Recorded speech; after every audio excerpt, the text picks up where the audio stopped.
Hi, this is Barry Chong for ToroMagazine.com. We're here in the dungeon of the Randolph Theatre for the Toronto Sketch Comedy Festival, and we are with comedian, writer, director, actor Bruce McCulloch. But I'm also a person. I have feelings. I bleed blood. I think thoughts and bleed blood. Thank you for having me. I'm so happy to have you. Big fan.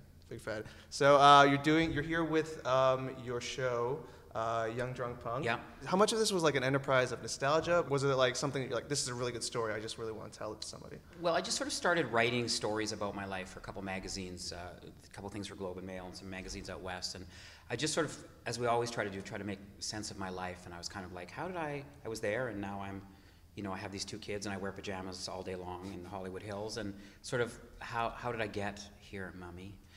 So it's a little bit about me, but of course it's stand-up and it's about people in the audience and just weird pop culture things and stuff as well. Like I was watching an interview with Conan O'Brien. He says, there's always these like 6 or 7 moves when you're a writer that you can always fall back on, but it's really hard to innovate and create a new gag or a joke. Right. Do you feel the same way about that?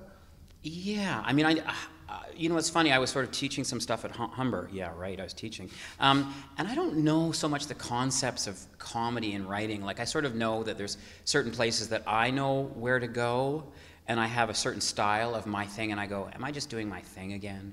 That weird line that just sort of lilts there or something. But I don't know as much as Conan.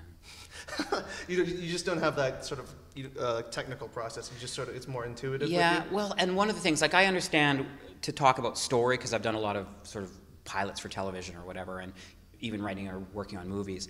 I think when it came to sketch writing, one of the things that we were good at not doing was talking about the theory of comedy, because I think we would have broken up in the mid-'80s if we'd done that. And when I watch Kids in the Hall, it's just this brilliant, like, rapid-fire irreverence.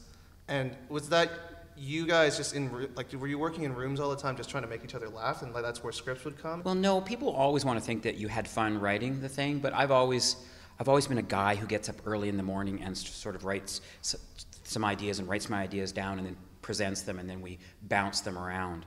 So, you know, we were actually talking, I was talking to Mark and Scott because we had dinner last night, and he's saying, we should write our next thing all together. And it's like, I don't think we've ever written anything all together.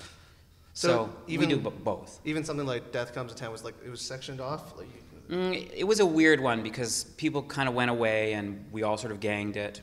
And then Kevin and I sort of muscled it, and then everybody came in and beat up all the work we did. Is music still informing your work? As like punk and new wave might have in the 80s or 90s? It doesn't inform my new work. I mean, I always think, what is the music of that thing I'm working on? You know, the show tonight has, you know, Brian Conley from Shadowy Man was our house band, as they didn't like to be called, for Kids in the Hall. He's playing live with me, so we actually do a couple kind of musical pieces. But yeah, I always think about what is the music of any show I'm working on or anything I'm working on. Like in tonight's show, is the music, it's just going to be sort of like your monologues in some of your albums? Would it be a sort of a back piece? Yeah, more like that. You know, it's not like, wow, I really like The National, so I'm going to write stuff about The National. You know what I mean? Yeah. Does like being happy make comedy writing harder? Because I feel young comedy writers often are just driven by anger and sort of things that piss them off, you know, like very satirical things. And is it harder now because you seem to have a good, happy life? No, because talking about punk of the show, the punk is the spirit that I still have, like the world doesn't have to be the way it is. It's not literally punk. And I still feel like an outsider, in a sense, in the world. So I think that spirit, for whatever reason, will never leave my body. Okay, Bruce McCulloch, thank you so much. Appreciate it. Check it out. Well, check it out.